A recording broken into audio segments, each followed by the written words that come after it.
Alright, spring redeployments have been completed here on the first turn of Virgin Queen. The Turks position themselves at Lepanto.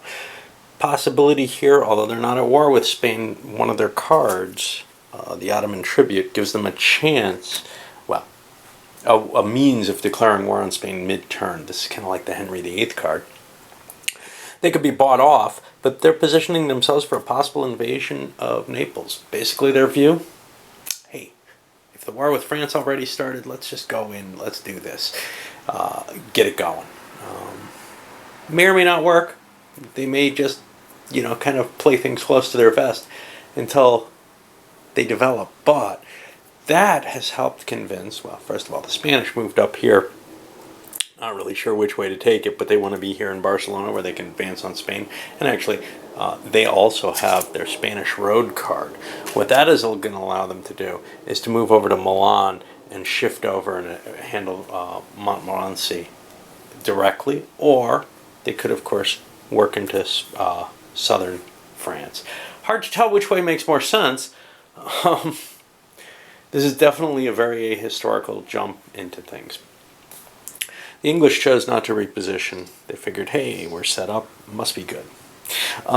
French did a repositioning to Metz. Intention to go into the Spanish Netherlands. The Protestants have no pieces. Of course, they actually go last. I've got the ordering wrong here.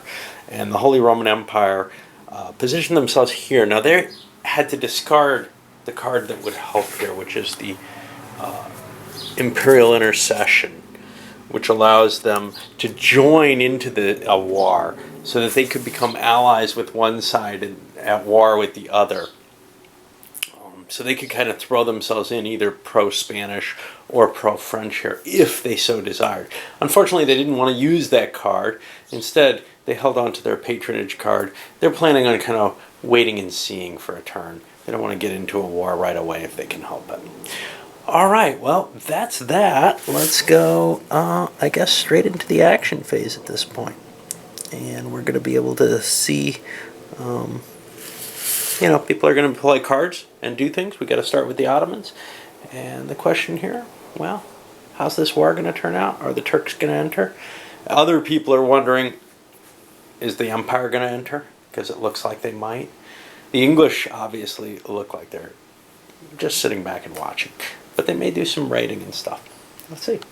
Okay, I've learned one thing. I have trouble catching up on everything if I go too far. I've gone through the first 4 powers. If I keep going in this turn, I think I'm going to forget some of the stuff because, well, the 3 of the first 4 were interlocking in this kind of warish situation. In England is easy enough. So for the Ottomans, what did they open up with? Damned if I know already. All right, let's see what we played here. We played something. This disposal card. Spanish pay ship seized. So what's happened here is they got rid of a couple of the regulars from the Netherlands that the Spanish had. And this is kind of a combination card. It helps Turkey's ally, France, by clearing out the Netherlands. Not that that's a big deal. There wasn't a lot there. But it also gets them a replacement card. So it's not a big expense. And they get to delay their turn a little bit here, which is part of the big reason of it. I got rid of a card, but I got another card. For the Spaniards, I played, let's see, this big Foreign Volunteers card, which could have given me more troops, but instead of taking its full value, I took a couple of mercenaries and moved up into Toulouse. I'm choosing not to use the Spanish road because I just don't have enough forces built up in Milan yet for that to be an effective tactic. And I can see where I can cut across and hit some things in France and maybe do very well there. However, for the English, they set sail with Hawkins, and he's taking a colony with him. He's going to set something up down here in Rio. Hey, why not?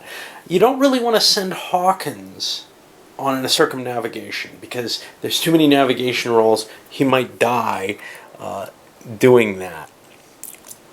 So given that, I'm kind of going to be sending him on piracy type missions. And this is mainly what England's going to be up to here. Grab some treasure from the Spanish next turn's treasure. Everybody thinks that's a great idea. So I'm not pissing anyone off, well, except Spain, of course. But Spain's pissed at everyone. All right.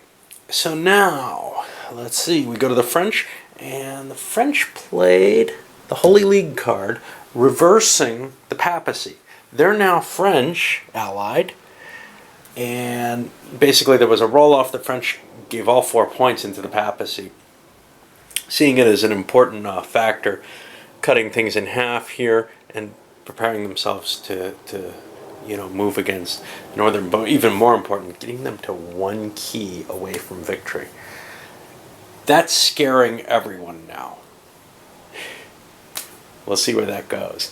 It's quite possible that this game could be over on the first turn if somebody doesn't do something about France at this point. And the only person poised to is Spain right now. Everyone else seems to have been ganging up on Spain because of their lead, but France is in pretty good shape, and we got to worry about that. Okay, well, who might be able to do it? The Protestants. Of course, we got to do the Holy Roman Empire first, and they might be holding a card, we know they're not, that would allow them to go to war with France here.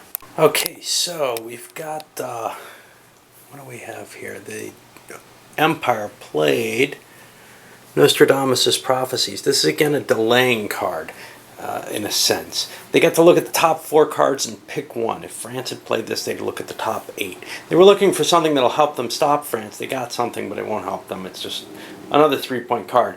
This card is now removed from the game, just as the Spanish pay ships being seized is. And both of these kind of played to slow things down, but for those powers that they get to play later in the turn. So then we go on to the Dutch, and they play, or the Protestants, and they played their home card, Calvinist Zeal, and they're playing it for the biggie, which is 7 Protestant conversion attempts in France, followed by 7 more in the Netherlands. Now, and the first die in each area is automatically a 6. The rest are rolled. So they first do France, and this is how it's going to work. They roll 6 more dice. There's no real opposition here. And they end up getting 2 major conversions, and everything, you can see how those cards, and everything else is holding. So now what happens with those? Well, they did roll a 1, so they're going to drop a major conversion down to get rid of that one. Nah, they're not too worried about it. They'll live with an unrest.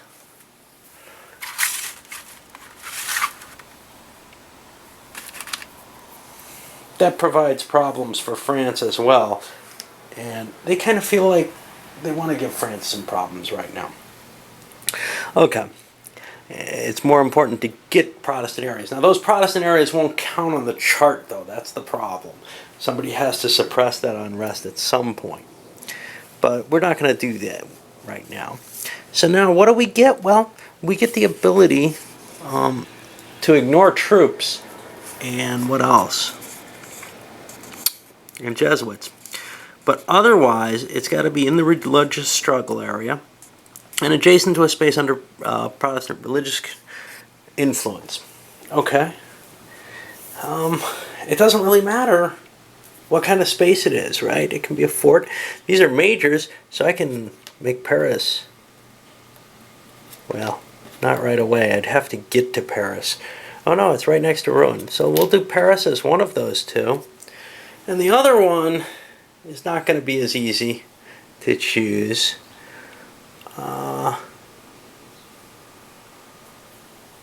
Let's kind of build a section here of these. Actually, I could grab down at Orleans. You know, with troops stationed in them, it seems like getting that, those probably aren't going to move around much, so getting those seems like a good idea with the majors. All right, well, we have the same issue now over in the Netherlands, and I roll for them too, and we see the same kind of action going on. Ooh, boy. All right, so I've got 4 majors and a minor there, and that's going to be pretty big. I have to spread out of Ghent the majors. 1, 2. So let's extend these. 1, 2.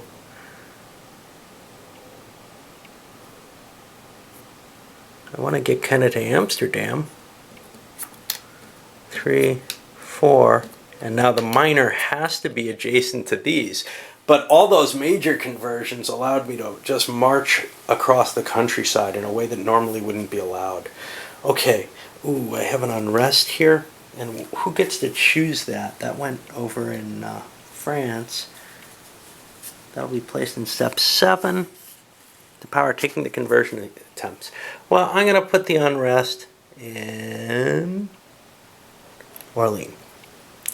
And what did I gain here? I gained 2 there, so I only will go up 1 because of the space and unrest. And it's going to be hard to keep these numbers in good account.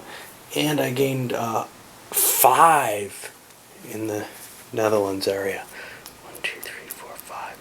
And that's just lowered some victory points. Spain goes down 1. And again, a lot that has to be watched here. Spain goes down 1. And the Dutch and English each go up 1. We got to take care of that. Spain down 1, the English, and the Protestants up 1. And that's it. Okay. And I'll discard their card. And now I guess we move to the second round. Now, I've gone into a lot of detail again here. I don't want to do this much. I liked how I was starting things kind of quick-paced, but I wanted to roll some dice, show the difference of how the religious changes happen in this game, how much faster they are than in Here I Stand. And I think it's appropriate, but alright, up this one goes.